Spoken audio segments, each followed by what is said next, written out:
बेटियां, जब इनकी शादी करने बैठोगी ना तो लग पता जाएगा तुम्हें। या अल्लाह, तीसरी दफा में बेटी हो गई। कैसे इनका पूछ संभालोगी तुम? दूसरी शादी कर ले, मुंडा पैदा हो जाएगा। अरे कोई बेटा होता तो बुढ़ापे का सहारा तो बनता। इनकी शादियां करो, इनको चलता करो अपने घर में। मुबारक हो, अल्लाह की रहमत पाता है।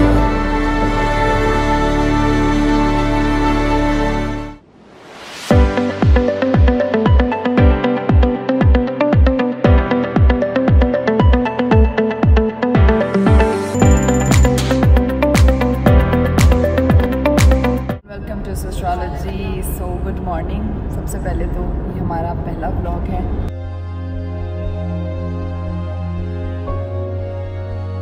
मेहनत करनी पड़ेगी, फल मिलता जाएगा। ये गोल्डन भी हो जाएगा और डायमंड भी हो जाएगा इंशाल्लाह।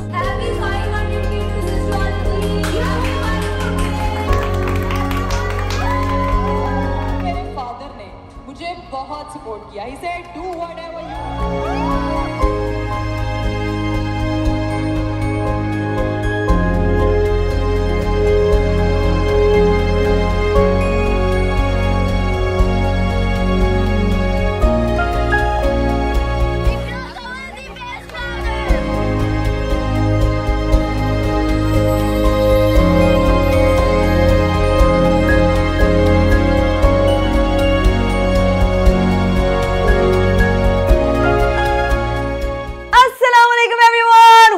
Astrology, this is Meghra Kanwal. Welcome to my most awaited video, 5 million celebration. सबसे पहले तो thank you so much everyone for making this 5 million family, Astrology family. So आज जो है वो आप लोग के लिए मैं सबसे स्पेशल वीडियो, सबसे special which is very close to my heart आप लोग के सामने लेकर आई हूँ। आप लोग परेशान हो रहे होंगे कि भाई इस कमरे से वीडियो क्यों शुरू की है। तो मैं आपको बता दूं कि जब मैंने अपना व्लॉगिंग करियर स्टार्ट किया था, जब मैंने अपना एस्ट्रोलॉजी चैनल स्टार्ट किया था, तो इसी कमरे से, सेम इसी जगह से, इस कमरे में मेरी बहुत सी यादें हैं। तो एक याद ये भी है कि भाई मैंने यहाँ से अपना पहला व्लॉग और ऐसे कैमरा पकड़ के अस्सलाम वालेकुम एवरीवन किया था आप लोगों के लिए। अस्सलाम वालेकुम everyone, welcome to astrology, this is me Meghra Kanwal. तो वो जर्नी जो है, जिस तरह से मुझे उस जर्नी में प्यार मिला, वो 1 सब्सक्राइबर से लेके 5 मिलियन तक की एस्ट्रोलॉजी आर्मी जो मैंने कलेक्ट किया इस टाइम में, मैं आपको बता नहीं सकती, which is very close to my heart. It was not an easy journey. इस सफर को जब मैंने स्टार्ट किया था और मुझे अंदाजा नहीं था कि आगे क्या क्या चीजें जो हैं वो पेश आएंगी, मुझे क्या क्या हर्डल्स होंगी, क्या क्या प्रॉब्लम्स होंगी, किस किस तरह का जो है वो बुली किया जाएगा। बीइंग अ गर्ल, अगर मुझे वहां पे स्टे करना है तो मुझे उसके लिए किन किन लफ्जों से गुजरना पड़ेगा। It was not an easy journey for me. बहुत सी लड़कियां मुझे देख रही होंगी और वो सोच रही होंगी कि लड़की जब भी ठानती है अपनी जिंदगी में कुछ इनकलाब करने का, अपनी जिंदगी को बदलने का, अगर वो विजन देखती है तो उसको पूरा करने के लिए जो है ना, उसको किन किन चीजों से गुजरना पड़ता है। आप लोगों ने मुझे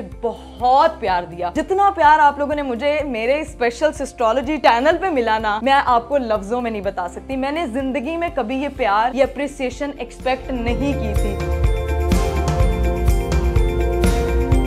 सारी जिंदगी सिर्फ यही चीज सुनते आए थे, क्या कर लेंगी, पढ़ के भी क्या करेंगी, क्या ही फर्क पड़ जाएगा, एक चैनल शुरू किया है, व्यूज नहीं आएंगे तो क्या करेंगी। इस तरह के हर तरफ से सवाल। और अगर कोई चीज एक अच्छी पेस पे चलने लग जाए तब ये कैसे कैसे कैसे कर रहे हैं, ये बेटियों को ऐसे आगे लेके आ रहे हैं। मतलब वो चीजें आपके कानों में ना, मैं क्या बोलूं, जहर था। वो ऐसे लगता था जैसे पता नहीं सीसा पिघला के कोई कानों में डाल रहा है। समझ नहीं आ रही थी उन लफ्जों को कैसे दूर किया जाए। जो मुश्किल टाइम में मैं डटी रही, मैंने अपनी हिम्मत नहीं हारी, क्योंकि मेरे साथ मेरा सपोर्ट सिस्टम था, मेरे साथ मेरे पेरेंट्स थे शुरू से लेके। मैंने तो जिंदगी में कुछ वो फेस नहीं किया जो मेरे पेरेंट्स जिन चीजों से गुजरे। बेटियों के माँ बाप होने के नाते उन्होंने क्या क्या चैलेंजेस फेस किए, ये मैं आपको नहीं बता सकती। तो ये इस चैनल को यहाँ तक पहुंचाने के लिए जो सैक्रिफाइसेस उन्होंने की हमारी लाइफ में, हमें यहाँ तक पहुंचाने के लिए जो कुर्बानियां उन्होंने दी, जो रीजन है बेसिकली मेरे यहाँ पे खड़े होने का, एस्ट्रोलॉजी बनने का, इकरा कंवल के यहाँ तक पहुंचने का, वो आपको उन्हीं से जो है, उसी रीजन से मैं मिलवाऊंगी। अभी चलते हैं, हम उन्हीं के पास और उन्हीं से जानते हैं कि जब उनकी बेटियां पैदा हुई थी उनको क्या क्या सुनने को मिला था और किस किस तरह के जो है वो लोगों ने ताने कसे थे, क्या क्या कुछ नहीं बोला था। अब चलते हैं भाई अपने पेरेंट्स की तरफ, जिन्होंने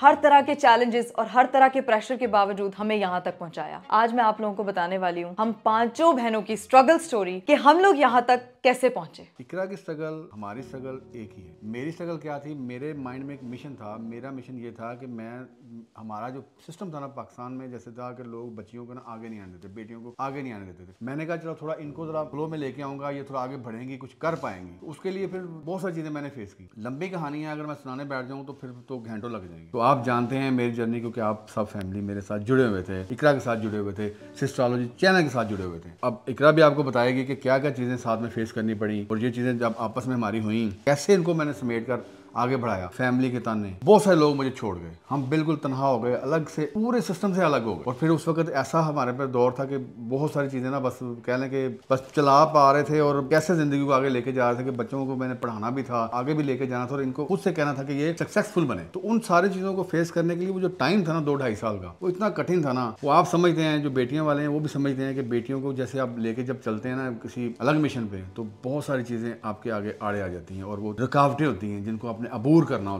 ये वो वक्त है ना कि अब तो हम लोग जर्नी के एक उस हिस्से पे पहुंच चुके हैं जर्नी करके, लेकिन मैंने उन चीजों को फेस किया है कि जब बेटियां पैदा होती हैं तो क्या लोगों का रिएक्शन होता है, क्या माँ की एक फीलिंग होती है, एक औरत की क्या फीलिंग होती है कि जब पैदा बेटी होती है तो माशरे को किस तरह से फेस करना पड़ता है। ये तो मेरे ख्याल से जिनकी बेटियां हैं ना वो सब इस फीलिंग को समझेंगी कि वो भी मेरा ख्याल आज के दौर में अभी भी वो कर रही होंगी इस चीज को फेस, कि पहली बेटी होती, पहली बेटी पे कोई कुछ नहीं कहता, सब खुश होते हैं कि कोई नहीं यार बेटी है, बेटा है, जो भी अल्लाह ने दिया, खुश होते हैं, मुबारक भी देते हैं, मिठाई भी देते हैं, बड़ी बेटी, क्योंकि वो अवार्ड इकरा को मिला हुआ। जब ये पैदा हुई थी तो सब बड़े खुश हुए थे, लेकिन दूसरी जब होती है फिर भी चलो सो के चलो कोई नहीं बेटी। जब तीसरी होती है ना तो सबके मुंह ऐसे सब अलर्ट हो जाते हैं कि तीसरी भी हो गई है। उनके रिएक्शन थोड़ा आस्ता आस्ता ना चेंज, बिहेवियर चेंज, हर चीज चेंज होना शुरू हो जाती है तीसरी बेटी पे। उस टाइम औरत पता नहीं अपने आप को फिर क्या समझ रही होती है कि पता नहीं मेरे साथ क्या हो रहा है, कि अच्छा हो ही नहीं रहा, तीसरी भी आ गई, अभी चौथी ना आई तो पता नहीं मेरा क्या ही बनेगा। कोई खुशी नहीं, बाकी घर वाले जब खुश नहीं होते तो फिर माँ कैसे खुश होगी, वो देखती है कि इनका रिएक्शन ही गलत हो रहा है तो वो खुश नहीं होती। फिर जब हम मीट एंड ग्रीट पे गए थे ना मॉल, तो वहाँ जाके मैं रोई भी थी, मुझे इतना रोना आया था। वो ना सामने बोर्ड पे जब इकरा की पिक्चर लगी हुई थी ना, तो वो देख के मुझे इसलिए रोना आया कि उस मॉल में ना हम कुछ 4 साल पहले गए थे ऐसे ही शॉपिंग करने के लिए। इकरा ऐसे देख के कहती है कि मामा एक दिन मेरी भी कभी इस बोर्ड पे पिक्चर लगेगी, और मैं साथ था तो मैं भी साथ था, तो मैंने इकरा को कहा था, मैं कहा एक दिन आपकी पिक्चर यहाँ पे लगेगी कभी। वो पिक्चर देख के मुझे 4 साल पहले वो डायलॉग याद आ गया, मैं फिर रोना, इसलिए मुझे वो रोना आया कि मैं सोचा था, मैंने मेरी बेटी ने एक बात की थी तो आज पूरी कैसे हो गई। ऐसे भी कभी होता है, ऐसे लगता था जैसे कोई मौजज़ा हुआ है। अच्छा, एक चीज यहाँ पे पेरेंट्स की जर्नी खत्म नहीं होती है। मैं बड़ी थी, मैंने एक एक चीज फील की है। आपको नहीं पता होता कि आप बचपन में बच्चे को किस तरह से ट्रॉमेटाइज करते हैं, स्पेशली रिलेटिव्स। ये बात एक तल्ख हकीकत है, लोग बात नहीं इस बारे में करना चाहते, लोग कहते हैं नहीं हमारे रिलेटिव बहुत अच्छे हैं, लेकिन वही आपको बताते हैं कि आपको स्ट्रगल करनी चाहिए। I am the Elder one, मेरे ऊपर बहुत ज्यादा जिम्मेदारियां थी। मैं अपनी अम्मी को इस कंडीशन में नहीं देख सकती थी। जब कोई बेटे वालियां आके मेरी माँ को ताने देती थी या किसी बारे में ये कहा जाता था इनको पढ़ा क्यों रहे हो, स्पेशली रिलेटिव्स में कहीं जाना, तो मेरी अम्मा हमेशा पीछे पीछे होती थी। जो चीज मैं फील करती थी तब मेरे दिमाग में आता था, मैं अक्सर मम्मा को कहती थी मम्मा काश मैं लड़का होती। मेरे ना दिमाग में ये चीजें, ये फीलिंग्स आती थी, काश मैं पापा कहते लड़की हो तो क्या हुआ। मतलब मेरे अब्बा जी की सबसे मैं मेन चीज ये बोलूंगी कि उन्होंने जो हमें सपोर्ट दिया, अगर वो नहीं देते ना, यकीन करें ये रिश्तेदार एक तो नोच के वैसे ही खा जाते हैं, ये आपकी बर्बादी का तमाशा भी बैठ के देखते हैं। ये इंतजार करते हैं उस वक्त का कि कब आप लोग गिरे। मेरी जब बहन ज़ैनब पैदा हुई, मैं उस वक्त अपने होश में थी, मैं इतनी समझ में थी कि मैं वो चीजें देख रही थी कि क्या हो रहा है। वो बेटी पैदा हुई, इसको देखने के लिए कोई हमारे घर नहीं आया था, वरना लोगों के बच्चे देखने के लिए ना घर में जाया जाता है। मेरी अम्मा अकेली थी हमारे घर पे, हमारी बहन छोटी सबसे ज़ैनब जब पैदा हुई है, पूंता फैसल दियां 5 कुड़ियां हो गई हैं, इन्हां दा ब्याह किंज करेगा, ये सारी चीजें, इन्हां दा ब्याह किंज करेगा, जेज किंज पूरा करेगा। वो चीजें मुझे कहते थे फैसल तेरा की बनेगा, की बनेगा, तेरे 5 कुड़ियां हो गई, तू तो खत्म हो गया, तू तो खत्म हो गया। मैं क्या अच्छा, मैं अगर मुस्कुरा देता था, मैं क्या मेरी, वो कहते तू हंसना क्यों है, मैं कहता हूँ एक टाइम में दसाऊंगा, ये बेटियां और बेटियां ये कुछ करके दिखाएंगी। और वही रिश्तेदार जो डिग्रेड करते थे ना, वही रिश्तेदार आज पूछते हैं, टाइम मांगते हैं कि हमें टाइम दो, हम आपसे मिलना चाहते हैं। एक टाइम था ना जब मिलने के लिए आते नहीं थे, हम लोग इंतजार करते, कोई हमारे घर नहीं आता था। और मैं आपको बता दूं कि मैंने अपना करियर कोई व्लॉगिंग से डायरेक्ट स्टार्ट नहीं किया था। I started my career from television. अपनी मेडिकल की स्टडी के साथ साथ मैंने एक्टिंग में अपने लिए चीजें ढूंढना स्टार्ट कर दी, डिफरेंट चैनल्स में जाना, पापा मुझे साथ लेके जाते थे। उसी ड्यूरेशन में जब मेरा स्ट्रगलिंग फेज स्टार्ट हुआ, जो मैंने एक्टिंग से टेलीविजन से अपना करियर स्टार्ट किया, मैंने होस्टिंग भी की, मैंने एक्टिंग भी की, मैंने सिंगिंग भी की। उसी सिचुएशन में मैंने और मेरी बहनों ने मिलके फिर इस चैनल को बनाया जिसका नाम हमने रखा सिस्ट्रोलॉजी, जहां पे हमने बहनों के रिलेटेड कंटेंट, फैमिली के रिलेटेड कंटेंट बनाना स्टार्ट किया, अपने हैप्पी मोमेंट्स लोगों से शेयर करना स्टार्ट किए। चलिए जी गाइस, अब आ चुके हम अपनी बहनों के साथ जिनसे मिलके हमने इस चैनल को कंप्लीट किया, क्योंकि सिस्ट्रोलॉजी नाम है इकरा, हिरा, फातिमा, राबिया और ज़ैनब का। और यही नाम सिस्ट्रोलॉजी पे हमने कितनी मेहनत की, किस तरह से हमने अपना जर्नी स्टार्ट किया, ये हम सारी बहनों ने बहुत बहुत चैलेंजेस फेस किए, बहुत चीजें फेस की। सबसे पहले टिकटॉक पे वीडियोस बनाने फातिमा आई थी, मैं टेलीविजन में काम करी थी, फातिमा अपना सोशल मीडिया पे सबसे पहले इस बंदी ने स्टार्ट किया, इंस्टाग्राम बनाया, चीजें की। बेसिकली ऐसा कोई मेरा एम नहीं था कि मैं कोई सोशल मीडिया इन्फ्लुएंसर या कोई पब्लिक फिगर बनूं। ऐसे रैंडमली कोविड में वीडियोस वगैरह अपलोड की और वो चल गई, कैरेक्टर्स वाली वीडियोस थी। और मेरा पहले ये था कि यार मतलब मैं जो है वो वीडियोस बनाऊं। राबिया के साथ मिलके हम लोगों ने कैरेक्टर्स वाली वीडियोस बनाई और बहुत मजा आता था बनाने में ना हमें। मैं और राबिया स्टार्ट में टिकटॉक बनाते थे तो बहुत से इन्फ्लुएंसर्स थे, बहुत से इस तरह लोग थे जिन्होंने हम लोगों को मैसेजेस किए थे कि लेट्स डू कोलैब, ये वो। पता नहीं मेरे में शुरू से ही था यार कि मतलब अगर मैंने कोई काम करना है या चीज करनी है ना, या तो ये मैंने अपनी बहनों के साथ करनी है, अदरवाइज मैंने किसी के साथ नहीं करना। और दूसरी बात, अगर कोई हेट कमेंट आता है ना तो मैं पढ़ती हूँ, ऐसी बात नहीं है, पढ़ती हूँ, बट मैं उसको इग्नोर कर देती हूँ, ना मैं उसका जवाब देती हूँ और ना मैं उसको अपने दिमाग के ऊपर सवार करती हूँ। अच्छा, वैसे टू बी वेरी ऑनेस्ट, जितने भी हमें हेट कमेंट्स आते हैं ना, मुझे उनसे बिल्कुल भी फर्क नहीं पड़ता। और इवन अगर मैं उससे हर्ट होती हूँ तो मैं उसको अपनी वो बनाती हूँ कि लाइक मैं उसको अपनी मोटिवेशन बनाती हूँ कि यार मुझे कोई हेट करना तो कल को यही बंदा कहेगा कि bro I know her, you know, उस तरह से। तो मैं उस चीज़ को अपने लिए इंस्पिरेशन बनाती हूँ और मैं उसको ये नहीं समझती कि मैं बहुत बुरी हूँ। मैं समझती हूँ कि I am very very good और मैं बहुत अच्छा काम कर रही हूँ, सबसे अच्छा। अच्छा, मुझे लगता है कि अगर आपको कोई अपॉर्चुनिटी नहीं दे रहा है, अगर आपको किसी पे डिपेंड होना पड़ रहा है और आप बैठ के बस वेट कर रहे हो कि यार काश काम मिल जाए, काश काम मिल जाए, तो मेरा ये मानना है कि अपने आप के लिए खुद अपॉर्चुनिटी क्रिएट करो, अपना दरवाजा खुद खोलो, अपनी लाइन अलग बना लो। तो हम सब ने भी यही किया है, हमने अपना एक अलग प्लेटफॉर्म पे अपना एक सिस्ट्रोलॉजी चैनल बनाया। So we don't need any production house जो हमें लॉन्च करे या उस तरह से करे, बस हमारा ये चैनल है, this is what we do, और हम इससे मतलब लोगों को खुश कर रहे हैं, लोग हमें देख के एंटरटेन हो रहे हैं, यही हमारी अचीवमेंट है। और इसमें हमने बहुत सारी स्ट्रगल भी काटी है। मुझे वो टाइम याद है जब मैं और आप होस्टिंग करने जाते थे, जो एक साथ सैलरी मिलती थी वो इतनी अच्छी नहीं थी, बट वहां से मैंने टीवी पे बोलना सीखा, मैंने सीखा कि अपने आप को प्रेजेंट कैसे करना है। टू बी वेरी ऑनेस्ट, मुझे ना बोलते हुए फोबिया होता था कि यार मैं कुछ कैमरा फोबिया, हाँ मुझे याद है। मेरे ना सम टाइम में जब कर रही होती थी ना होस्टिंग तो मेरी आंखों में आंसू होते थे कि यार this is not what I wanted to do, but फिर भी स्टिल मैंने एक दफा बाबा को बोला, बाबा जी मेरा नहीं करने का दिल नहीं कर रहा। तो पापा ने कहा बेटा आपने हर चीज से सीखना है, ये नहीं कहना कि बस भाग कि उसमें पैसे मिल रहे हैं। हाँ, आपके पास कोई और अपॉर्चुनिटी है तो मुझे बताओ। उससे हमने सीखा और वो चीजें आज लाइफ में इतनी ज्यादा काम आती है ना हम लोगों की, I can't even tell you. तो आपके पास जो भी अपॉर्चुनिटी आए वहां से सीखें और अपनी अपॉर्चुनिटी क्रिएट। और मुझे ये भी याद है हम दोनों ने एक ड्रामे में इकट्ठे एक्टिंग भी की थी और इतू सा रोल था सच में। और उस रोल के बाद ना जब मैं यूनिवर्सिटी गई और मुझे ना 2-3 मेरे सीनियर्स थे, उन्होंने आके मेरे साथ पिक्चर्स ली और मेरे ना क्लास फेलो मुझ पे हंस रहे हैं कि हाँ इसके साथ पिक्चर्स लेंगे अब। हाँ। और उस टाइम पे मुझे था बेटा अब तो मैं, और आज वही फैंस हैं, वही ना। अब मुझे उनके मैसेजेस आते यार हमारे साथ एक वीडियो बना लो, तुम हमारी क्लास फेलो रह चुकी हो। मैंने कहा एक्सक्यूज मी, मैं अभी भी सबके साथ सेम मिलती हूँ, मुझे कोई वो नहीं है कि यार कौन ऐसे कौन बदल गया, किसने कैसा बिहेव किया। और याद है मैंने जब पहली बार एक चैनल के मॉर्निंग कॉन्टेस्ट में ना मॉडलिंग कॉन्टेस्ट हुआ था, मुझे बिल्कुल वॉक नहीं आती थी, मतलब मॉडल कैसे बनना है मुझे बस शौक था। मैं वो कॉन्टेस्ट विन कर गई, मेरी फैमिली उस वक्त टीवी पे मुझे देख रही थी। जिस दिन इसका फिनाले था ना उसकी रात को आके मुझे कह रही है हिरा मुझे मॉडलिंग सिखा दो, अभी ऐसे चलो। और अभी भी पता है लोग वो क्लिप्स निकाल के दिखाते हैं ना तो लोग अप्रिशिएट करने के बजाय लोग दूसरे में लेते हैं, अच्छा ये वो, अब उस देखते अच्छा पहले ये करती तो भाई काम कैसे करना है, ऐसे ही करना है ना, आहिस्ता आहिस्ता करके बिल्डअप करते हैं। इस पे प्राउड है। इतने लोग जब भी मैं किसी इंटरव्यू में जाती हूँ ऐसे ज्यादा गई नहीं हूँ, लेकिन जब भी गई हूँ ना तो लोग कहते हैं कि तुम्हारी सबसे बड़ी इंस्पिरेशन कौन सी है, तो मैं कहती हूँ मेरी फैमिली और मेरी बहनें इंस्पिरेशन है, क्योंकि वो लोग मैं उनको देख रही हूँ बचपन से भी नहीं, मतलब जब मैं कोई थी छोटी तब से उनको देख रही हूँ। हाँ, क्योंकि ज़ैनब की सारी जर्नी रिकॉर्ड है ब्लॉग्स में। बाजी इतना ही था। तो मैं तब से ब्लॉगिंग करते देखती हूँ, इसलिए मैंने अपना खुद का चैनल बनाया, खुद ब्लॉगिंग स्टार्ट की। मतलब मेरे लिए तो एक मेमोरी है ना, क्योंकि बस कर पगड़ी उलाएगी क्या? हमारे लिए सबसे चैलेंजिंग चीज ये थी कि सब मेल फेमस यूट्यूबर्स में फीमेल्स जब आई तो वो बहुत मुश्किल था। प्राउड मोमेंट है वो हमारे लिए अभी मुझे इतना अच्छा फील होता है कि we are the only one. हमारा इस तरह से ये जर्नी स्टार्ट हुआ कि सारे फेमस यूट्यूबर्स में अगर कोई फीमेल स्टैंड करती, हालांकि बहुत चैलेंजेस फेस किए, बहुत तरह की चीजें हमें जो थी ना वो था कि मेल डोमिनेंट सोसाइटी में फीमेल ने अपनी जगह कैसे बनाई, तो वो हम सिस्ट्रोलॉजी हम बहनों ने बनाई। हमने अपनी जर्नी इस तरह से, हमें रोस्ट करने वाले भी मेल है।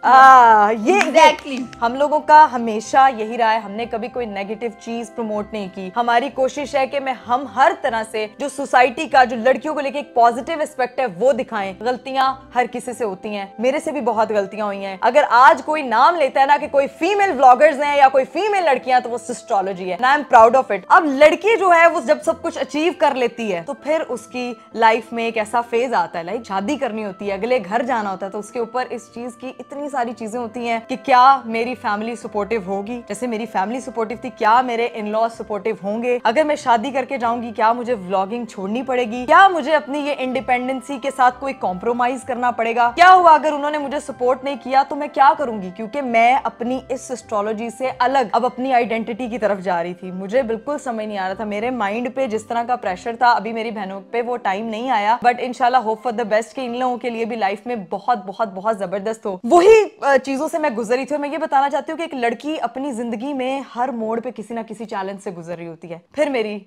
शादी हो गई। शादी का ये सफर जो था मुझे नहीं समझ आ रहा था कि किस तरह से हम इसको लेके चलेंगे। बीइंग एन इंडिपेंडेंट गर्ल, क्या मैं अपने करियर को उस तरह से कंटिन्यू कर पाऊंगी, क्या मैं सिस्ट्रोलॉजी को जो मैंने उसको बिल्ड किया था यहाँ पे रह के उसको मैं कंटिन्यू कर पाऊंगी या नहीं। मेरे दिमाग में काफी सारे सवाल थे, लेकिन सबसे मेन चीज मेरे हस्बैंड, जिन्होंने मुझे हर मोड़ पे इस तरह से सपोर्ट किया। जैसे मेरे फादर ने मुझे उस घर में सपोर्ट किया था ना, मेरे हस्बैंड ने यहाँ पे मुझे सपोर्ट किया, और हर चीज उसी तरह से मैं करती गई। विदाउट हिज सपोर्ट मैं कुछ भी नहीं कर सकती थी।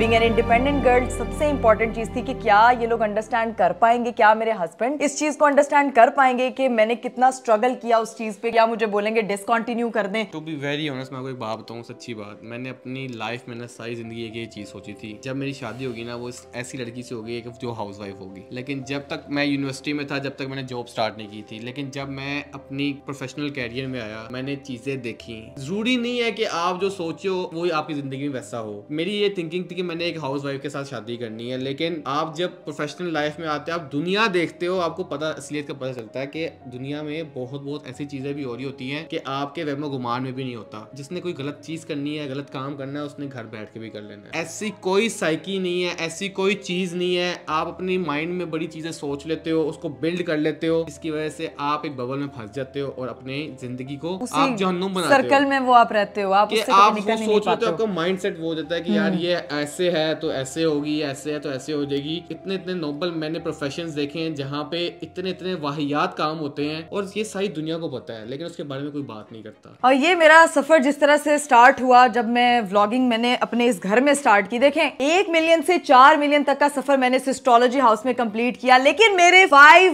मिलियन कंप्लीट करने में मेरी इस फैमिली का बहुत बड़ा हाथ है। आई एम सो ब्लेस्ड कि अल्लाह ताला ने मुझे बहुत अच्छे ससुराल दिए। मेरे पास सास ससुर तो नहीं थे, लेकिन अल्लाह ताला ने मुझे जो है वो भाई और भाभी की सूरत में एक बहुत ही ज्यादा जो है ना वो सपोर्टिव फैमिली दी, जिन्होंने मुझे वाकई में बड़ा भाई बन के दिखाया। अच्छा, यहाँ पे मैं थोड़ा इमोशनल हो रही हूँ बिकॉज हमेशा मैं सुनती थी कि भाई ऐसे होते हैं, भाई बहुत सपोर्टिव होते हैं, बट मैं इनके बारे में बोलूंगी भाई सपोर्टिव होते हैं। वो देखो, एक भाई लगा अपनी बहन के साथ। नहीं मतलब मैंने कभी इस रिश्ते को फील नहीं किया, even though not with my cousins. हम 5 बहनें थी, हमें कभी किसी ने भाई बन के नहीं दिखाया। बट आफ्टर माई मैरिज मैं शायद मुझे अरीब के लिए नहीं कि वो आपस में इनका बॉन्ड कैसा है, मेरा उनके साथ जो बॉन्ड था, मुझे शादी के बाद एक भाई भी मिल गए और भाभी जिन्होंने हमेशा मुझे बहनों की तरह सपोर्ट किया। लोग सोचते हैं देवरानियां जिठानियां कंपटीशन होता होगा किसी तरह, मतलब यहाँ पे मैं इसीलिए ज्यादा कनेक्ट कर पा रही हूँ कि बात बताऊं, जितनी मेरी भाभी शायद है ना ब्लॉग्स में आने में, और हमने इन चीज को कभी ये नहीं कहा कि जबरदस्ती नहीं की, लेकिन वो भी फिर भी कभी कभी हमारी वजह से हमारी खुशी के लिए वो चीज में आ जाती है, और जिसकी हमें बहुत ज्यादा खुशी होती है। हमने कभी इस चीज को एक्सप्रेस नहीं किया, लेकिन जेन्युइनली कि मुझे पता है कि उनको नहीं शौक इस चीज का, और हमने कभी जिंदगी में फोर्स भी नहीं किया, और इस वजह से हम ब्लर भी कर देते हैं फेस वगैरह, क्योंकि हमें उस चीज से कोई मसला नहीं, लेकिन वो कभी कभी हमारी खुशी के लिए आ जाती है, जो कि हमारे लिए बहुत बड़ी वैल्यू है हमें हमेशा। एक चीज वो इस चीज को समझती है कि वो चीज हमारे लिए कितनी इंपॉर्टेंट है, जिसकी वजह से वो चीज पार्ट बन लेती है। और दूसरी बात ये है कि बहन भाई का रिश्ता दोनों तरफ से होता है। उसने मुझे वो स्पेस दी,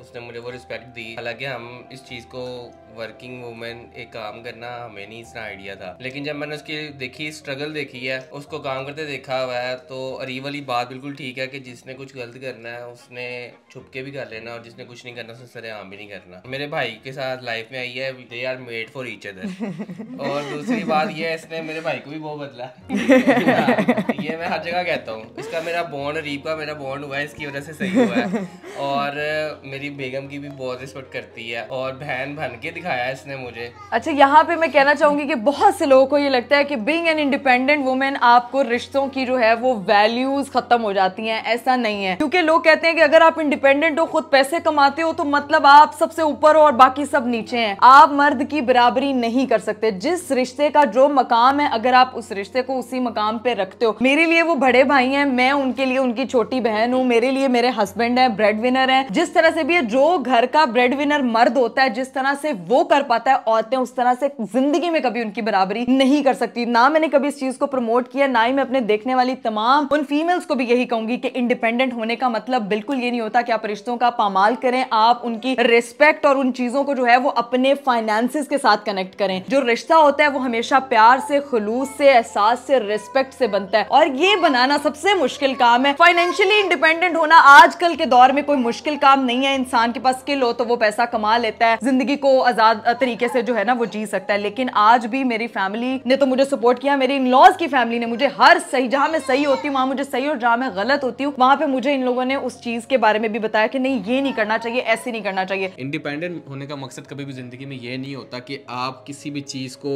डिसरिस्पेक्ट करने लग जाओ। अल्लाह ताला ने आपको इसका मुकाम दिया है, लेकिन आपको उस चीज को मैनेज करना आना चाहिए। और इकरा में माशाल्लाह ये क्वालिटी है, उसको पता है कि ये रिश्तों की वैल्यू क्या है और उस रिश्तों की इंपॉर्टेंस क्या है।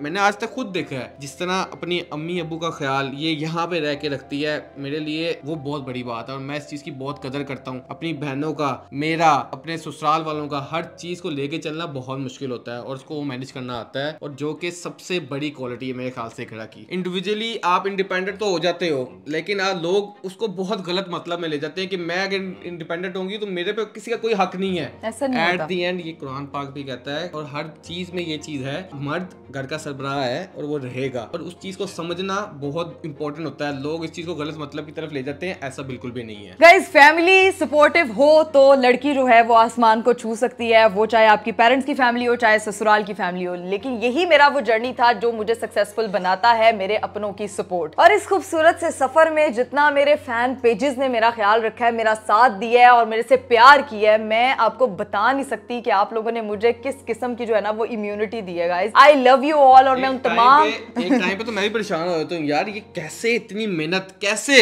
इतने प्यारे एडिट्स बनाते हैं, इतने प्यारे, इतने पेजेस बने हुए इंस्टाग्राम पे, इतने पेजेस बने हुए टिकटॉक पे, और मैं अपने ही वीडियोस देख रही होती हूँ जिस तरह से आप लोग उस पर मेहनत करते हो। Guys, I love you all. और मैं आपके एक एक एडिट देखती हूँ। मैं तो अपने जितने भी मेरे सब्सक्राइबर्स हैं यहाँ पे मुझे कमेंट्स कर रहे होते हैं, मैं तो जा जाके हर वीडियो का कमेंट जो है वो लाइक भी कर रही होती हूँ, because I am really thankful for every everything, जो आप लोग मुझे जितना प्यार देते हो, जितना सपोर्ट देते हो, और ये सफर जो है वो मुकम्मल नहीं हो सकता था, इतना माइलस्टोन तक मैं नहीं पहुंच पाती अगर आप लोगों की सपोर्ट मेरे साथ ना होती। एक सब्सक्राइबर से लेके ये 5 मिलियन तक का जो एक अभी आप लोगों ने मेरे लिए अचीवमेंट मेरे लिए बनाई ना, ये मेरे लिए एक बहुत बड़ा एजाज है, और इसको हमने जो है वो इंशाल्लाह 10 मिलियन तक लेके जाना है। एंड आई प्रॉमिस, अगर आप लोग मुझे इसी तरह से सपोर्ट करते रहे और मैं आप लोगों के लिए इसी तरह की मजेदार वीडियोस लेकर आती रही, तो ये सफर, ये दिन इंशाल्लाह जरूर देखेंगे जब मैं आप लोगों के लिए 10 मिलियन सब्सक्राइबर्स की सेलिब्रेशन कर रही होंगी। और being a female creator it's very hard for me, मैंने आपको पहले भी बताया, और मैं यही चाहूंगी कि मेरा मकसद यही है कि मैं तमाम देखने वाली फीमेल्स को मोटिवेट करूं कि आप अपने पैरों पे खड़े हो, आप अपने रिश्तों को संभालें, आप मल्टीटास्कर हैं, आप एक टाइम पे मां भी बन सकती हैं, बीवी भी बन सकती हैं, यानी कि आप रिश्तों के साथ अपनी प्रोफेशनल लाइफ को बहुत खूबसूरती से मैनेज कर सकते हैं। मेरे इस सफर को खूबसूरत बनाने का तहे दिल से शुक्रिया guys, I love you all. मैं बहुत ज्यादा इमोशनल हो जाती हूँ, आई एम इमोशनल लड़की है तो अरीफ से बेहतर कोई नहीं समझ सकता मुझे क्योंकि जितना मुझे प्यार मिलता है ना, मैं हर दम अल्लाह ताला का शुक्र अदा करती हूँ कि अल्लाह ताला ने मुझे ये इज्जत बख्शी, और मैं चाहती हूँ कि मुझे देखने वाले जितना मुझसे इंस्पायर, मैं कितने चेहरों पे स्माइल लेके आ सकती हूँ मैं लेके आऊँ। तो अभी इस वीडियो को हम कर रहे हैं यहीं पे एंड। इंशाल्लाह आप लोगों से अगले वीडियो में मुलाकात होगी, लेकिन 10 मिलियन का जो सफर है ना वो नहीं भूलना। फटाफट सब्सक्राइबर जो है वो बढ़ाना शुरू कर दो ताकि मैं मजीद मोटिवेट हो जाऊं guys. Thank you so much. और 5 मिलियन की सेलिब्रेशन भी आप लोगों के लिए आ रही है, बिल्कुल नहीं भूलना, क्योंकि वो सेलिब्रेशन भी बहुत धमाकेदार होने वाली है। अभी मुझे दीजिए इजाजत, अपना बहुत सारा ख्याल रखिएगा, स्पेशली दुआओं में। बाय बाय, टेक केयर, अल्लाह हाफिज।